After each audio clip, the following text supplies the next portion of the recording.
vocês para a gente continuar a série a respeito de história da igreja.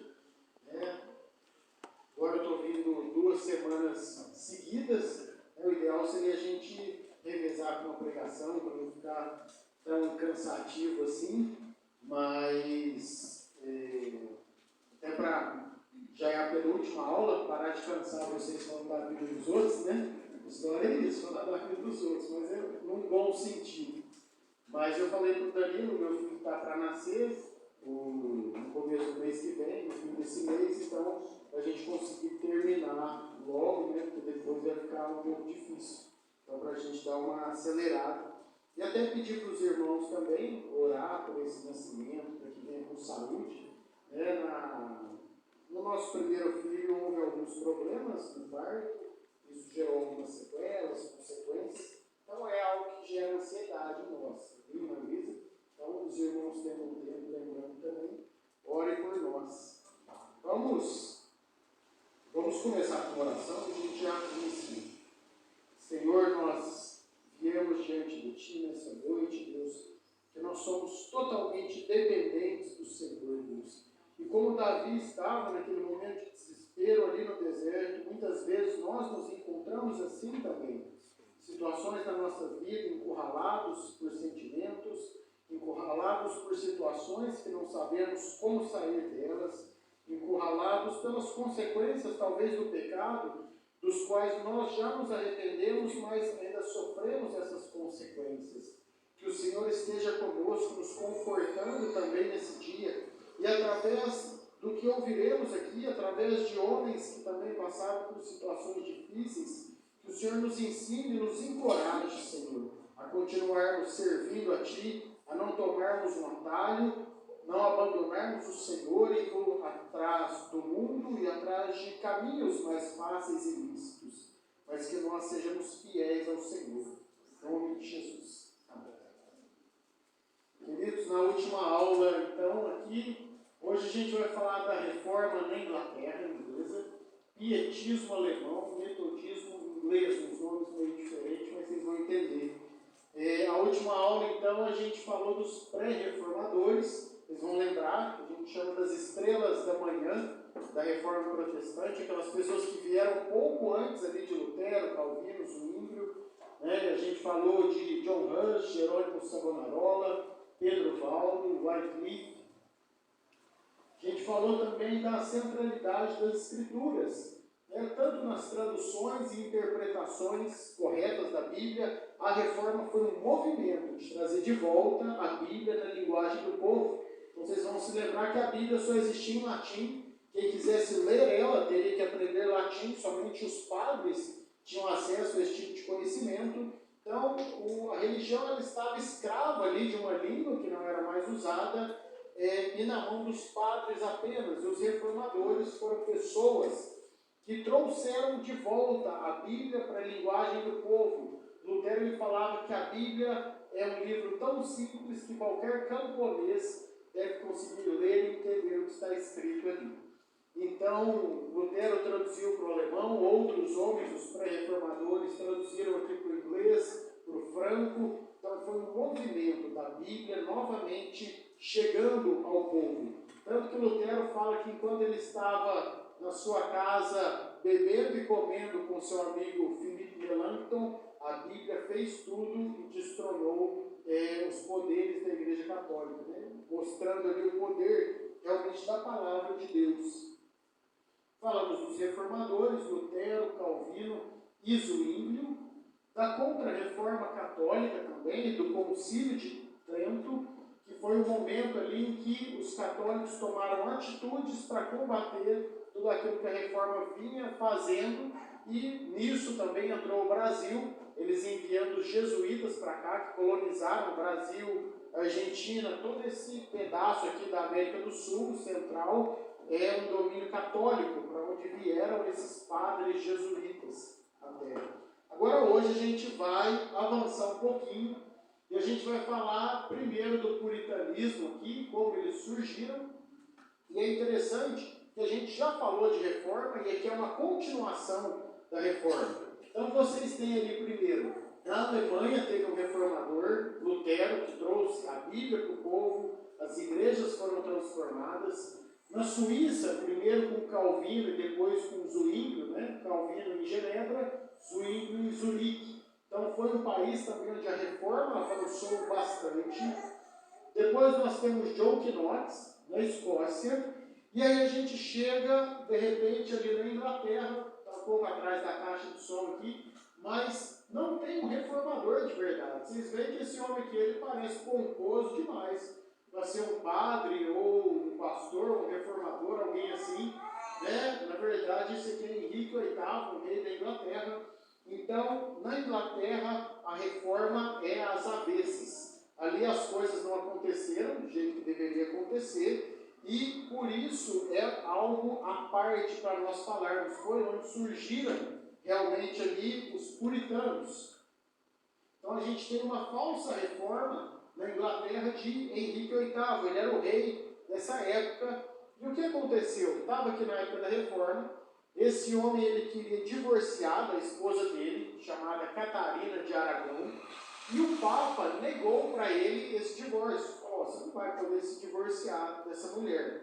Isso não vai ser aceito pela Igreja Católica. Não tanto porque eles amavam o casamento, achavam que não deveria acontecer o divórcio. Até muitos papas tinham várias esposas, isso é relatado na história. Mas a questão é que essa mulher, ela era importante, Catarina de Aragão.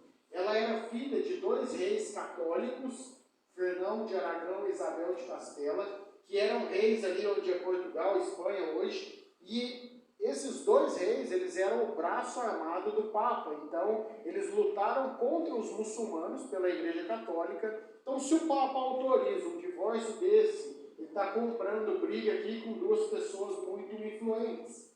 E ela era tia de um homem chamado Carlos V, que era o imperador do Império Sacro Império, que eles diziam, romano-germânico ali, que envolvia um pouco da Alemanha também. Então, era uma mulher muito importante e o Papa não quis conceder o divórcio para ele. Então, esse homem, ele acha um jeito. Ele fala, se o Papa não me der um divórcio, a igreja não me dá, então o Papa agora sou eu e a igreja agora é minha. E a gente vai fazer uma reforma na Inglaterra. Então, na verdade, foi algo totalmente aqui pessoal, egoísta, e ele diz agora que a Inglaterra é uma igreja protestante e ele não deve mais satisfações ao Papa, só que na prática é uma igreja totalmente ainda com todos os costumes católicos. A única coisa que mudou é que ele lançou lá, eles chamavam de o ato de supremacia, né? Nisso, Henrique VIII ele se declarava o chefe principal aqui da igreja, mas não é um homem bom. Para vocês terem ideia como ele gostava do casamento, ele teve 6 esposas. Da primeira ele divorciou, a segunda ele decapitou, a terceira e a quarta acabaram falecendo por doenças, a quinta ele decapitou também, e a sexta acabou ficando viva depois que ele, né? Sorte dela. Mas para vocês verem que não era um homem realmente lá, que queria uma reforma ou algo assim, e as pessoas que estavam na Inglaterra ficaram muito insatisfeitas de ver a reforma acontecendo dessa forma.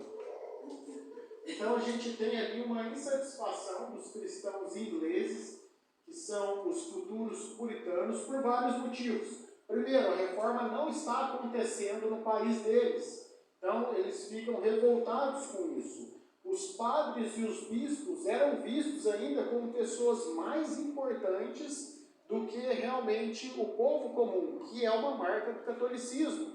Então, as pessoas tinham que prestar uma reverência absurda aos padres, e isso desagradava eles também.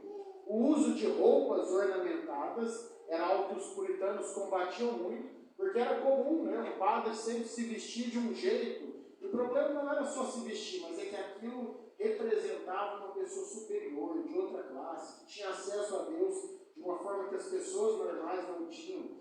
Então eles se revoltaram também, não gostavam dessas práticas, e eles queriam uma simplificação do culto. Eles queriam que o culto fosse mais simples, um momento ali de louvor, de pregação, oração, e nada cheio de tantas pompas como tinha no culto católico. Então, esses foram motivos que levaram esses homens aqui a surgirem, os puritanos. Né? Então, se a gente pudesse resumir aqui o caráter de um puritano, duas frases aqui da época, John Jeremy, no seu folheto Caráter de um Velho Puritano Inglês, ele fala assim, ó, toda a sua vida ele a tinha como uma guerra, onde Cristo era seu capitão, suas armas, orações e lágrimas, a cruz seu estandarte e seu lema, o que sofre conquista. Outra frase aqui, deixa eu ver aqui, que ficou assim, Senhor, o que quer que faças, aqui já é de um puritano, o que quer que faças conosco, não tires a vida de nós, mata nossos filhos, queima as nossas casas, destrói os nossos bens, mas poupa-nos a tua Bíblia, não tires de nós a tua Bíblia.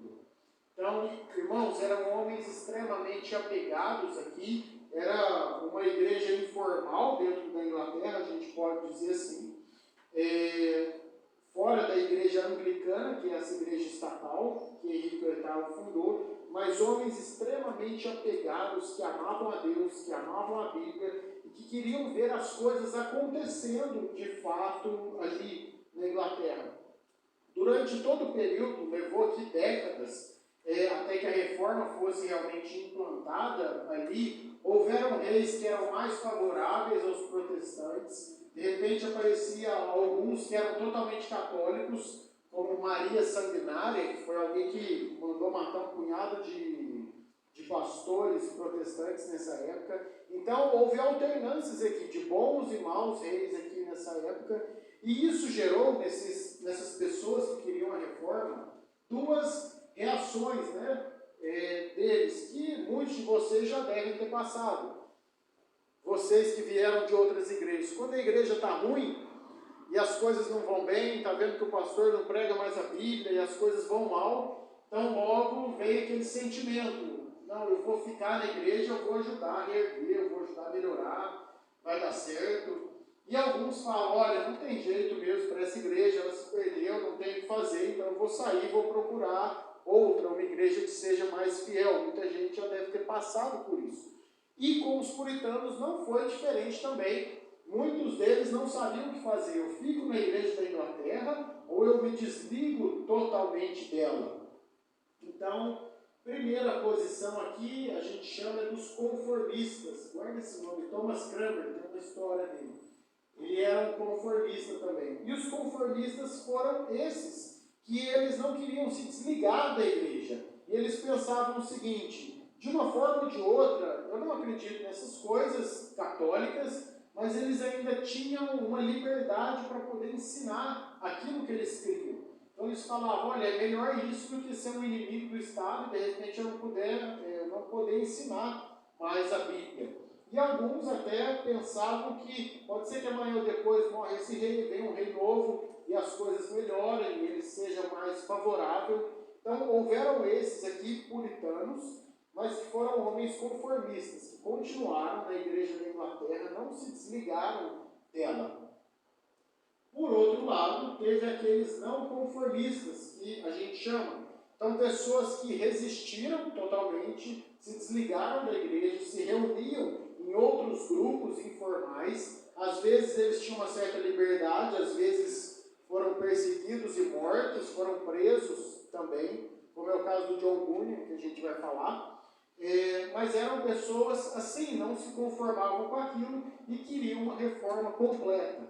Entre esses, alguns ficaram na Inglaterra, outros que resistiram a isso também, eles fugiram para o continente. Então fugiram lá para a igreja de Calvino, de Zwinglio, fugiram para esses locais onde havia, na Holanda, onde havia a reforma já implantada, e lá passaram um tempo estudando, aprendendo, e quando essas pessoas passavam um tempo com Calvino, com esses reformadores, e retornavam para a Inglaterra, eles não aceitavam nada mais do que uma reforma completa na igreja. Então, o fato de uma pessoa congregar ali com Calvino e ver tanta mudança, tanta diferença do catolicismo, algo tão mais puro, dedicado à Bíblia, fazia com que essas pessoas não aceitassem de forma alguma que um rei mandasse na igreja.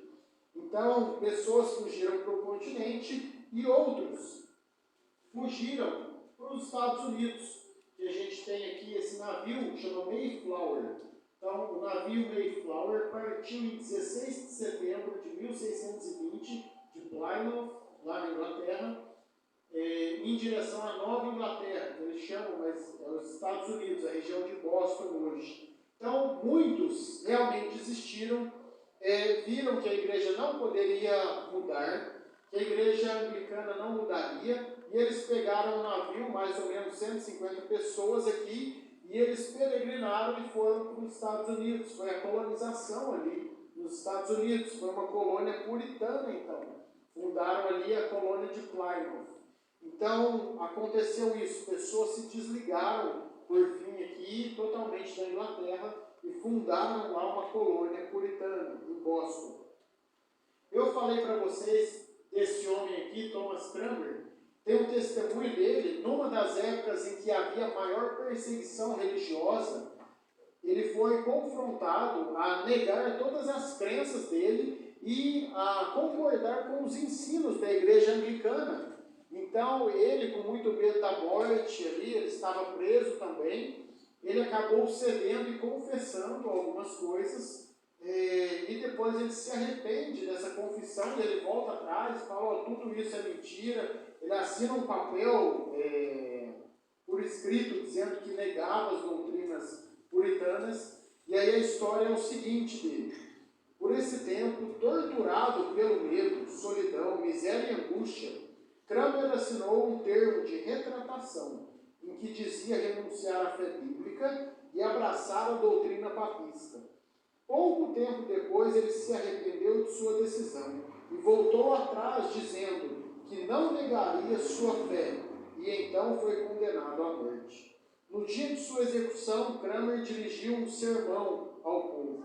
Ele disse acerca da sua retratação: escrevi aquilo, aqui ele já estava pregado num pilar para ser queimado. Escrevi aquilo por medo da morte, e se fosse possível para salvar minha vida.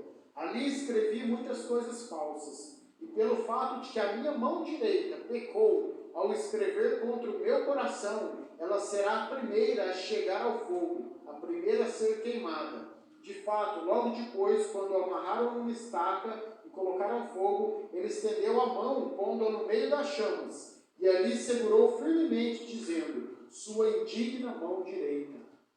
Então, um testemunho aqui muito bonito de um homem que ele se retratou aquilo que ele havia dito, por isso foi perseguido e morto. Eu queria fazer para vocês, irmãos, algumas indicações para estudar sobre esse tema. Nós aqui tratamos assim, é muito pouco tempo para falar desse assunto, então nós tratamos mais de uma parte política, mas não há tanto desses testemunhos. E nós fizemos a tradução lá do Defesa do Evangelho de um curso, inédito no Brasil, que foi feito pelo Joel Vick, Puritanos, toda a vida para a glória de Deus. Ele é totalmente online, são 35 aulas a respeito dos puritanos, tem um documentário grande, 2 livros também, que são esses 2 aqui, é um livro de exercício e um livro com a teologia puritana. Então é muito interessante para vocês que quiserem estudar mais do tema. Tem também lá no YouTube, se vocês procurarem com o nome de Juliano Reis, Puritanos, são 14 aulas que ele faz sobre a vida dos puritanos e a teologia deles, baseado nesse livro aqui, Santos no Mundo. Então, esse livro aqui, são 2 livros que eu coloquei para indicar, é muito interessante, esse aqui, Santos no Mundo, e ele trata de como os puritanos pensavam a respeito de cada área da vida. Pra vocês terem ideia aqui, como eram os capítulos aqui do livro, como eram os puritanos originais. Aí eles vão falar puritanos e o trabalho, puritanos e o casamento e o sexo, puritanos e o dinheiro, puritanos e a família, a pregação puritana, igreja e culto, a Bíblia, educação, ação social, aprendendo do exemplo negativo dos puritanos, vai falar do erro deles também, e esse outro aqui, entre os gigantes de Deus, uma visão puritana da vida cristã. Então são livros aí, curso e até esses vídeos no YouTube, vocês podem acessar para aprender mais. E é praticamente a única coisa que eu indiquei até agora, porque o puritanismo ele foi, a gente pode dizer aí, que o auge do protestantismo. Somando todas as épocas, a gente teve os maiores homens aqui nesse período, em piedade, em teologia, em testemunhos, em todas essas coisas. Um outro testemunho que eu queria contar aqui para vocês, de John Bunyan. Muitos já leram aquele livro O Peregrino, de John Bunyan. Foi o livro mais vendido depois da Bíblia na história. E ele era um homem iletrado, ele não tinha educação universitária. Ele era pobre também, um funileiro, um latoeiro, como eles chamavam na época. Só que ele era um pregador excepcional. As pessoas se reuniam para ouvir ele, porque ele tinha um conhecimento muito profundo das Escrituras. Quem já leu O Peregrino vê que a cada parte ali ele relaciona com a Bíblia, coloca versículos. Charles Spurgeon chegou a falar que se a gente cortasse as veias de John Bunyan, não sairia sangue, mas sairiam versículos. De tanto que o homem era alguém imerso na palavra. E ele foi uma pessoa perseguida também pela igreja anglicana, porque naquela época só poderiam pregar as pessoas formadas e as pessoas ordenadas pela igreja. E ele era um pregador leigo, como a gente chama. Então ele foi condenado à prisão perpétua por pregar, e era muito fácil. Se ele dissesse que não pregaria mais, eles soltavam ele da prisão. Então era uma tentação muito grande. Ele tinha uma filhinha cega, que ele tinha muita dó dessa filha, às vezes ia visitar ele de 12 anos de idade, e às vezes a família passava dificuldades, era socorrida ali pelos vizinhos, pelos amigos, mas ele acabou ficando preso durante 12 anos, até que mais para frente, num reinado protestante, ele é liberto da prisão. Uma vez pregando, as pregações dele eram muito admiradas, e ele lutava contra a tentação do orgulho. Então, uma pessoa chegou para ele e falou: olha, você pregou uma pregação muito boa hoje, seu sermão foi algo muito bom. E aí ele respondeu para a pessoa assim: não precisa me dizer isso, o diabo já cochichou a mesma coisa no meu ouvido, antes de sair do púlpito. Então, alguém aqui bem consciente dessas tentações, ele dizia: olha, o diabo também já tentou inflar meu coração com o orgulho aqui. E uma outra situação interessante, um homem chamado John Owen, talvez é o maior dos puritanos, maior teólogo, gênio do puritanismo. Pra vocês terem ideia, ele se formou com 12 anos em Oxford, ele entrou com 12 anos e antes dos 18 ele já tinha um doutorado.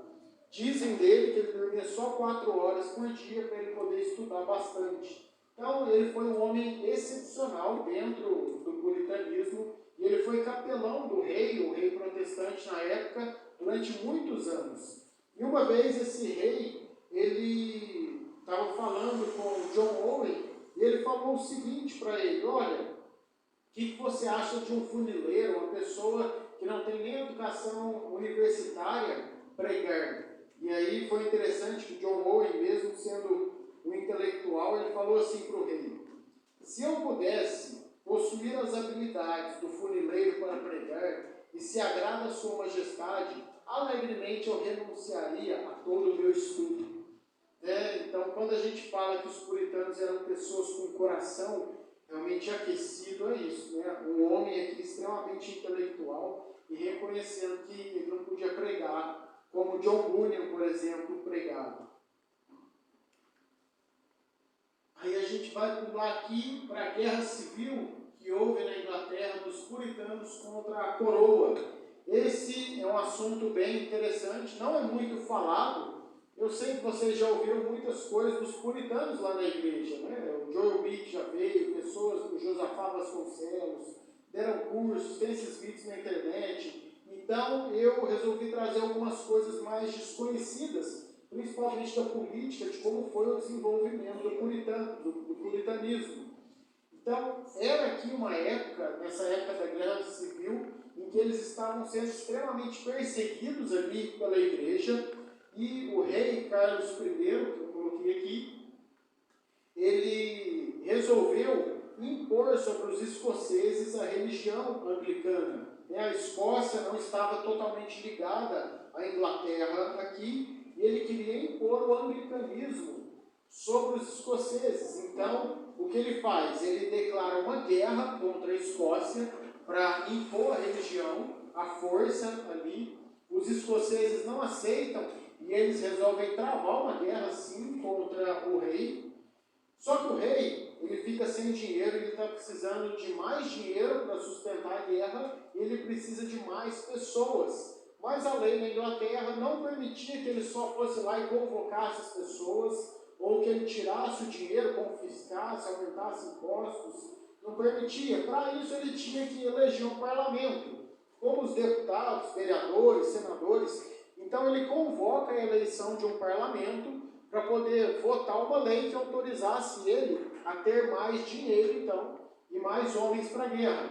Quando é eleito o parlamento, esse parlamento ele tem vários puritanos como eleitos, e ele sabia que ia ser desfavorável isso. Então ele dissolve o parlamento, ele cancela, teve fraude, não aceita, cancela e convoca novas eleições. Nessas novas eleições, um parlamento quase que completamente puritano é eleito, de novo, mais ainda. Então ele resolve dissolver de novo o parlamento, e eles não aceitam isso, os eleitos ali, e eles entram em guerra e declaram guerra contra o rei. Então o parlamento da Inglaterra declara guerra e colocam esse homem aqui, Oliver Cromwell, como o general ali dos puritanos do parlamento. Então agora o rei ele tem que lutar contra os escoceses e também, dentro de casa, uma guerra civil contra o próprio parlamento. Então começa a guerra civil aqui. Esse homem ele tem uma frase interessante, ele falando da responsabilidade de Deus, mas deles também, e ele fala assim: confia em Deus e mantenha a sua pólvora seca. Então, bem indutivo aí, confia em Deus, mas as armas também vão ser os meios pelos quais a gente vai lutar aqui contra o rei. No início, o parlamento está em desvantagem, ele está perdendo a guerra, não tem força o suficiente, então eles pedem ajuda para os escoceses para conseguir continuar a guerra. E é uma situação muito bonita. Os escoceses eles concordam em ajudar o parlamento com a seguinte condição: que a Igreja da Inglaterra se comprometa a promover uma reforma na Igreja da Inglaterra e também na da Irlanda, na doutrina, governo, culto e disciplina. Então eles falam: olha, a gente vai ajudar, mas vocês vão reformar por completo, arrancar todos esses resquícios do catolicismo que há, e vão fazer isso também na Irlanda, que é um país vizinho aí, praticamente junto. Então eles concordam, os puritanos ganham a guerra contra a coroa, e o rei Carlos aqui, ele termina decapitado.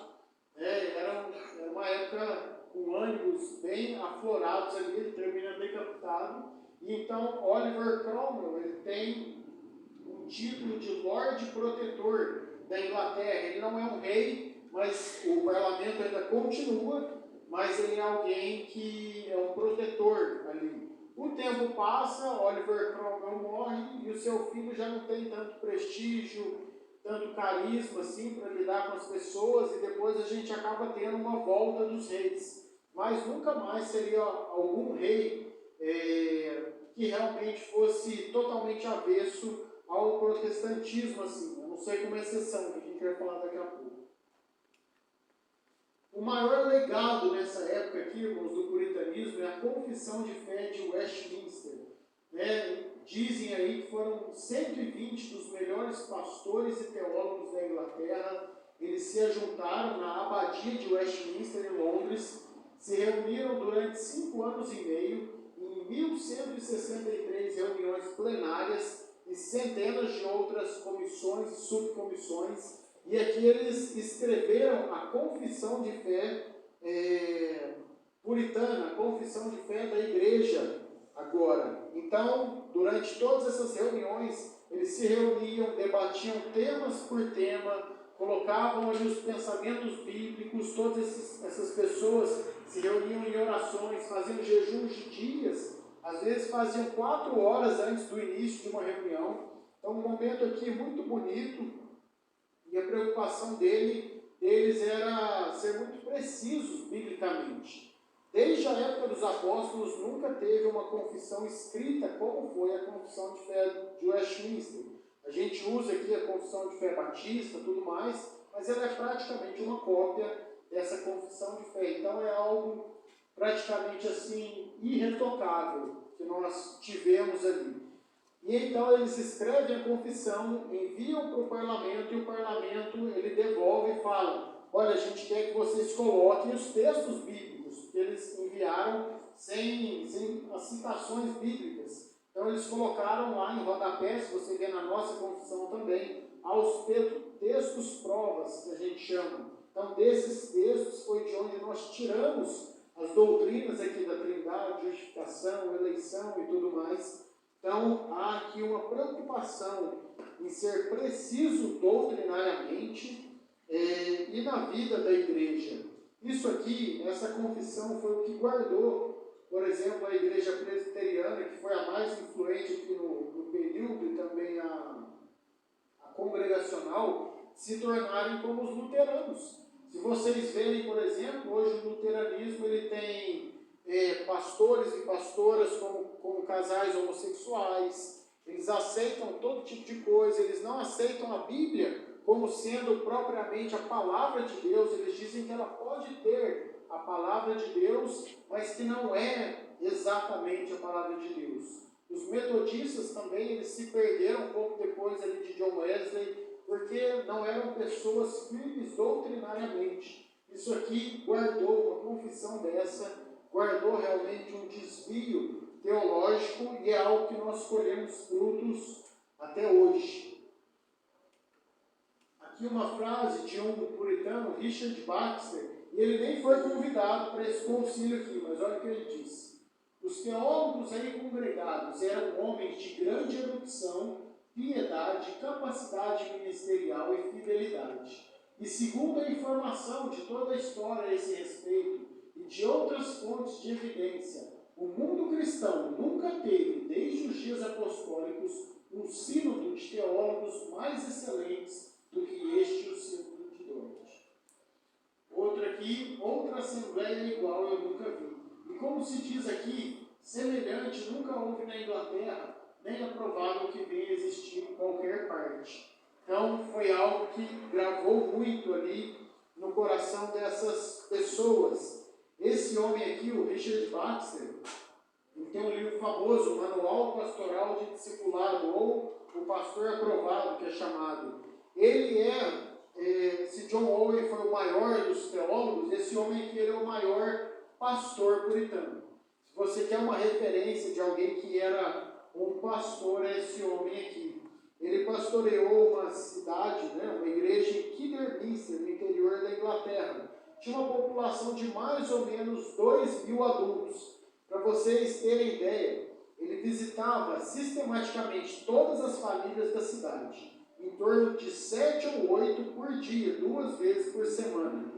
Então, ele visitava 800 famílias da sua congregação a cada ano. Todo ano ele visitava todas as famílias da igreja. Então, ele tirava 2 dias por semana, visitava 7 ou 8, fazia um culto familiar, ensinava eles ali como deveria conduzir a família, e no próximo ano ele estava lá de novo. É engraçado aqui, após alguns anos de ter deixado a cidade, ele disse dos membros que nenhum só deles, até onde tem ouvido dizer, desviou-se ou esqueceu-se de sua retidão. Então ele fez um trabalho fantástico ali, e um testemunho aqui tirado desse livro do curso dos puritanos fala assim: quando Baxter tomou posse em Kidderminster, talvez somente uma família em cada rua honrava a Deus no culto doméstico. No final do seu ministério ali, havia ruas em que todas as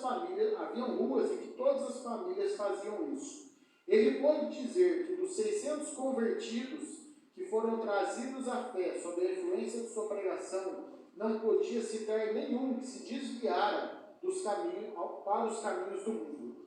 Quão diferente foi esse resultado, se comparado com os evangelistas dos nossos dias, que insistem na conversão de grandes números e confiam a outros o trabalho árduo do acompanhamento. Então, era um homem aqui, dizem que quando ele chegou lá, havia poucos cristãos, e quando ele saiu, havia praticamente nenhum na cidade. Então, um pastor aqui fenomenal, passado aqui os tempos de Richard Baxter. Depois a gente teve uma rainha na Inglaterra, Maria Sanguinária, que perseguiu os puritanos. Depois nós tivemos Elizabeth, que foi uma católica também, mais branda, né? E por fim, nós chegamos aqui na Revolução Gloriosa, que nós chamamos, aconteceu de 1689 a 1702, né? E foram dois reis aqui, Guilherme de Orange e Maria Stuart, que fizeram essa revolução. Os dois eram protestantes e eles fizeram uma revolução ali na Inglaterra, e então foi concedida a liberdade religiosa total. Até mesmo os grupos, como os batistas, que era o caso de John Bunyan, por exemplo, foram permitidos ali ter as suas próprias igrejas. Mas, como um pastor falou, nessa época aqui foi o fim de longos anos de sofrimento dos puritanos na Inglaterra e dos presbiterianos na Escócia. Mas a essa altura, os melhores dias do puritanismo já haviam ficado para trás. Então, quando por fim chegou aqui a liberdade religiosa, já tinha passado os melhores dias dos puritanos aqui. Então, a gente vai ter um desenvolvimento maior realmente lá nos Estados Unidos. Lembra que o pessoal foi para lá? E aí o grande nome, a gente diz que é o último puritano, né? Foi esse homem aqui, Jonathan Edwards. A foto dele aqui, viveu de 1703 a 1758, lá nos Estados Unidos. O Dr. Martin Lloyd Jones, ele fala o seguinte dele: em Edwards chegamos ao ápice do puritanismo, pois nele temos o que vemos em todos os demais, mas em acréscimo este espírito, esta vida, essa vitalidade adicional. Não que nos outros houvesse completa falta disso, porém é uma característica tão saliente que eu afirmo que o puritanismo chegou à sua mais completa florescência na vida e ministério de Jonathan Edwards. Outra frase dele aqui: de fato, eu tentei talvez tolamente comparar os puritanos aos Alpes, Calvino e Lutero ao Himalaia e Jonathan Edwards com o Monte Everest. Ele sempre me pareceu o homem mais semelhante ao apóstolo Paulo. Então, o monte aqui, para vocês saberem, os Alpes tem em torno de 4.800 metros de altitude, o Himalaia 6.000, a cordilheira, e o Everest 8.900, mais ou menos. Então, ele fala, olha, os outros foram grandes, mas esse homem aqui, ele se destacou demais. Ele era um prodígio, com 7 anos ele já falava latim, depois aprendeu grego e hebraico também. Com 12 anos ele escrevia tratados científicos.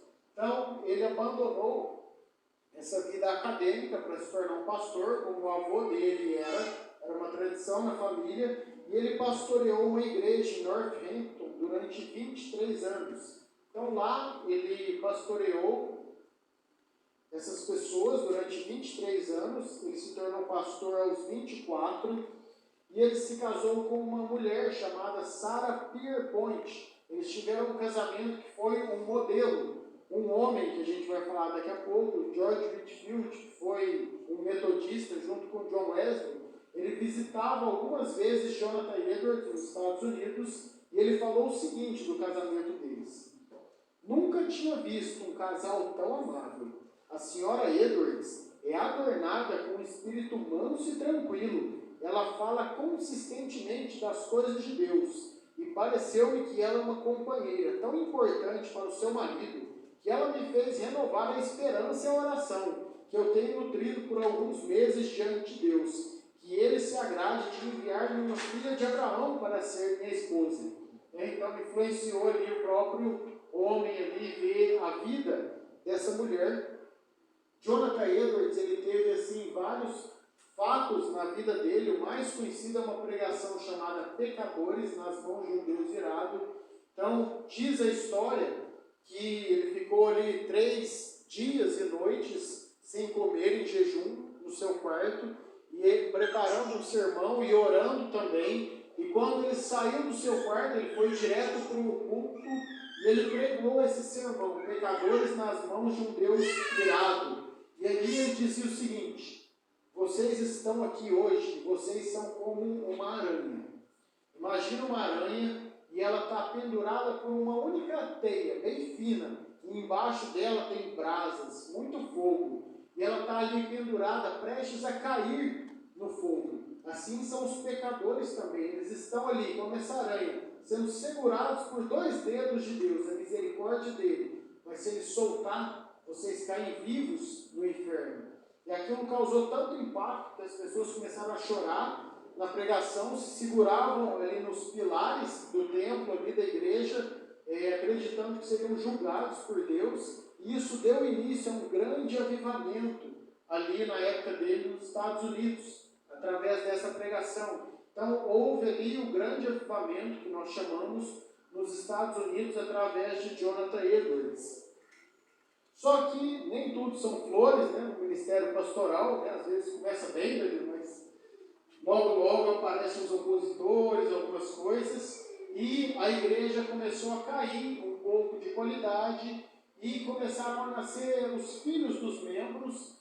E eram pessoas assim: você nasce na igreja, mas não é um convertido de verdade. O seu pai até é a sua mãe, mas essas pessoas estão ali, nasceram, e elas começam a participar da comunidade e tomam a ceia juntos, são como se fossem membros. Jonathan Edwards vê que isso não é algo bom que está acontecendo, e ele retira a Santa Ceia dessas pessoas, dizendo que elas deveriam se converter, dizendo que elas deveriam ali se arrepender. Só que eram famílias que tinham muito poder financeiro, e então eles fazem uma votação, e por 230 votos a 23, ele é expulso e excluído da igreja dele, que ele pastoreou durante 24 anos. Então, nem os melhores, viu, Danilo? Eles são poupados aqui. Mas é uma situação triste. Depois disso, ele foi para uma região chamada Stockbridge, ser missionário entre os índios. Ali ele passa algum tempo, até que ele é convidado para ser reitor de Princeton, a universidade. Então ele vai para lá como reitor. Logo no começo ele toma uma vacina contra a varíola, e isso desencadeia, talvez colocava ali mais vírus que deveria na vacina, isso desencadeia a doença nele. Então, bem novo ainda, ele sofre de varíola e acaba falecendo. Então, foi um homem que morreu novo, triste essa morte, né, com 55 anos de idade, mas deixou um legado gigantesco. Aqui, Jonathan Edwards foi o maior nome do puritanismo. Então, dos puritanos é isso, irmão. Tem muito mais, tem muitos testemunhos, há muitas séries escritas de testemunhos sobre eles, mas agora vamos falar bem rapidamente só de 2 movimentos aqui: o pietismo alemão, em 1700, e depois o metodismo. Pietismo alemão, isso aqui acontece numa época em que, depois de Lutero, que Lutero morre, os seus discípulos e a igreja ela começa a se tornar apática. Eles têm o que a gente chama ali de ortodoxia morta. Então, eles não creem em heresias, em coisas erradas, mas a verdade é que logo eles começam a abandonar a vida prática cristã e as coisas não vão muito bem. Então surge esse movimento, que é um movimento de reavivamento dentro da igreja luterana. Então é um movimento preocupado com a vida devocional, com a oração, com a prática mesmo da piedade no dia a dia das pessoas. E 2 homens foram os grandes responsáveis. Primeiro esse aqui, Spener, e depois o Conde Zinzendorf, um pouco mais conhecido aqui. Esse homem ele começou a criar o que ele chamava de células de piedade. Então é como se fossem pequenas reuniões de um grupo seleto dentro da igreja, em que as pessoas deveriam se estimular à oração, à leitura bíblica, ao jejum.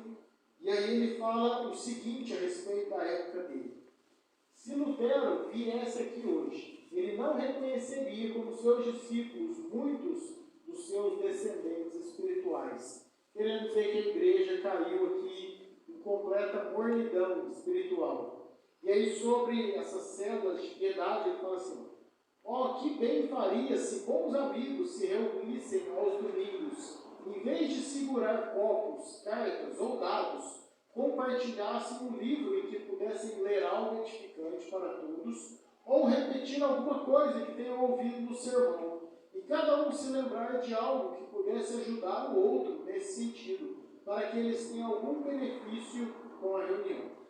Então, é realmente essa visão que ele tem de que a igreja precisa na Alemanha novamente ser aquecida. Depois veio um homem chamado Zinzendorf, que a gente falou aqui alguns anos aqui à frente. Ó, ele nasce quando esse homem aqui já tinha morrido, né, 1700 a 1760.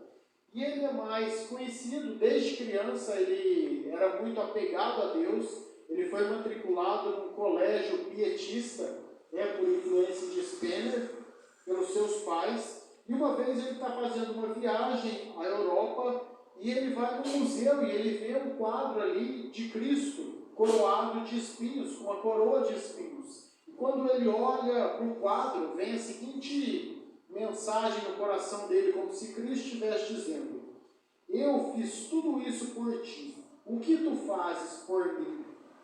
Então, diz que esse quadro marcou muito ele, e ele falou o seguinte: eu tenho amado por um longo período, mas eu nunca fiz verdadeiramente algo que valesse a pena. De agora em diante eu farei qualquer coisa que ele me dirija a fazer. E ele se consagrou totalmente ao Senhor.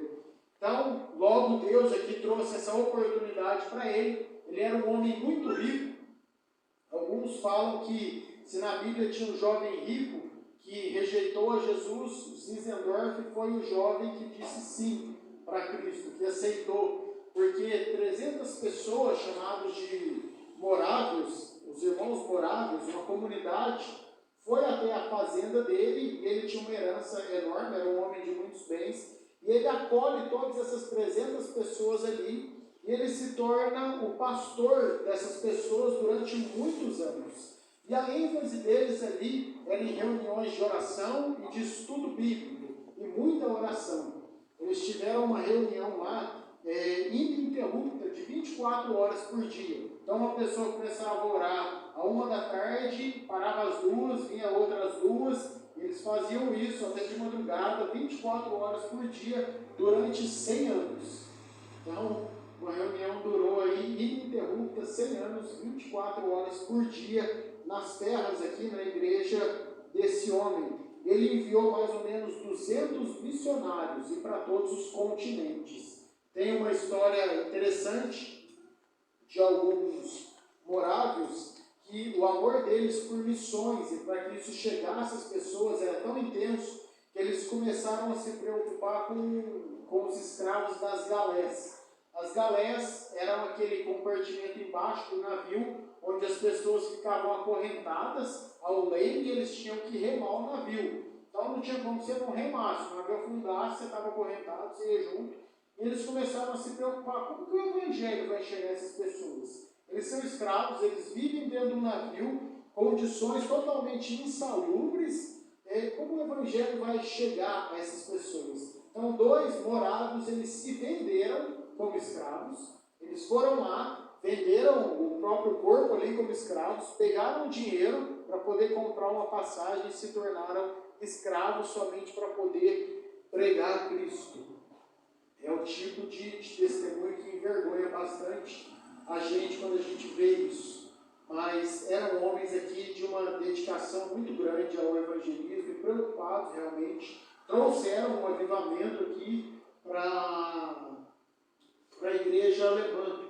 E tão grande, mais para frente aqui, tão grande que os morávios eles vão influenciar esse homem aqui, John Wesley. Aqui é o metodismo inglês. Mais ou menos o que acontece na Alemanha vai acontecer na Inglaterra com esses homens aqui. John Wesley, Charles Wesley, que é o irmão dele, e George Whitefield, os 3. John Wesley, ele já era declaradamente cristão, e uma vez ele resolveu viajar de navio junto com esses morávios aqui. E houve ali tempestades muito fortes no navio, e ele ficou com medo de morrer, com um pavor incontrolável. Enquanto isso, os morávios, eles estavam lá no convés do navio, cantando, orando, e ele olhava para aquilo: como que essas pessoas podem ter essa calma? Não é possível. E aí ele disse o seguinte: nós e eles, nós somos cristãos, mas existe alguma coisa neles que não existe em mim, há algum problema comigo. Então, quando John Wesley ele volta para a Inglaterra, ele frequenta uma igreja morávia, e ele é ali impactado, é quando ele diz que realmente com 35 anos de idade foi a conversão dele. Então, a partir daí, John Wesley ele se considera alguém realmente convertido, voltado para Deus. Ele tem um apelido que é o tição tirado do fogo. Tição é um pedaço de pau ali pegando fogo. Porque quando ele era criança, a casa dele pegou fogo e ele foi jogado pela janela, alguém correu e tirou ele do meio do fogo. Então eles dizem isso também como uma referência espiritual. O tição tirado do fogo, ali um homem totalmente inflamado por Deus depois da sua conversão. E nessa época aqui, a igreja da Inglaterra, ela também ia muito mal. Já tinham passado esses anos do puritanismo, haviam vários prostíbulos abertos em Londres, haviam várias tabernas de bebidas também, e a cidade estava realmente um caos. Então, através aqui desses três homens, John Wesley, Charles Wesley e George Whitefield, eles formaram um grupo na universidade chamado de Clube Santo. E ali eles reuniam pessoas dedicadas à oração, realmente a esse momento de vida espiritual. Tanto a Inglaterra estava ruim, aquele autor Karl Marx, o fundador aí do socialismo, quando ele escreve o livro dele, ele acreditava que a revolução aconteceria primeiramente na Inglaterra e não na França, como aconteceu. Porque lá já estava um caos, os trabalhadores oprimidos. E diz aí a história que se não fosse a influência desses três homens aqui, a revolução teria acontecido na Inglaterra. Então a gente vê o poder aqui espiritual que freou algo assim. Tão grande foi a influência aqui dos três. John Wesley, então, o mais destacado aqui, durante um tempo ele foi excluído das igrejas, ele pregava nas igrejas e excluíram ele, uma perseguição. Quando fizeram isso, ele disse o seguinte: a minha paróquia é o mundo, a minha igreja é o mundo. E aí ele ia pregar em campo aberto, ele reunia ali milhares de pessoas em campo aberto, e ele pregava. Então, era um homem que não tinha barreiras nenhuma. O seu irmão Charles Wesley escreveu mais ou menos 6.000 hinos, que nós ainda cantamos hoje, traduzidos, e passado o tempo, John Wesley se torna cada vez mais afastado ali da igreja anglicana, não concordando com muitas coisas, até que ele elege um bispo ali, como se fosse um padre ali do anglicanismo, sem passar pelo ritual da igreja. A partir daí é considerado a fundação do movimento metodista. Então, a partir daí é fundada a igreja metodista. E aí nós temos o último homem, que é George Whitefield. Ele era bem amigo de John Wesley também. Tem uma história que os dois aqui eles têm uma diferença grande teológica, que um era arminiano, John Wesley, e George Whitefield ele era calvinista. E uma vez um homem chegou para John Wesley, para George Whitefield, e falou o seguinte, querendo criar ali intriga, como às vezes acontece no meio da igreja. Falou: você espera encontrar John Wesley no céu? E ele falou o seguinte: olha, eu acho que não, ele vai estar tão perto de Deus que eu não vou conseguir chegar lá. Então, um jeito muito bom aí de responder. Então, eles eram grandes amigos, um aqui pregou no funeral do outro, mas eles tinham divergências teológicas que, por fim, acabaram afastando os dois na questão do arminianismo, porque John Wesley acabou sendo realmente muito enfático, de uma forma que ele acabou causando aqui uma divisão entre eles. Mas esse homem aqui, irmãos, era incansável. Esse aqui era um tanque de guerra. Ele atravessou o Atlântico da Inglaterra para os Estados Unidos 13 vezes. Nessa época aqui era a remo, a vela, era realmente difícil. E ele participou junto com Jonathan Edwards ali do grande avivamento. Ele era também as pregações muito fervorosas. Dizem que ele era quase um dramaturgo. Uma vez ele pregando sobre um cego, ele descreveu uma situação em que dois cegos estavam andando, seria um pecador, né? E havia um abismo na frente deles. E foi tão vívida a pregação que uma pessoa lá do meio da multidão começou a gritar: para, você vai cair no abismo. Então, era algo que era um homem assim, pregando realmente muito convincente no que ele dizia.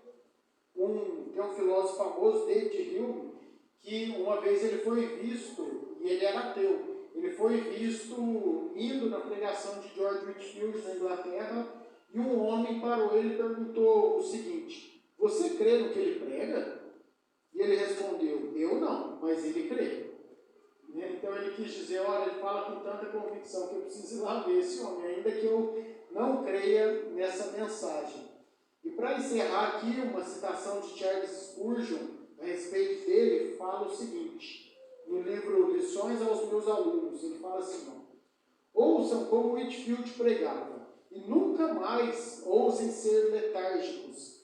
Winter diz ele que às vezes chorava copiosamente e frequentemente ficava tão dominado que por alguns segundos você suspeitaria que ele nunca mais se recuperaria. E ao recuperar-se, a natureza exigia um pouco de tempo para recompor-se.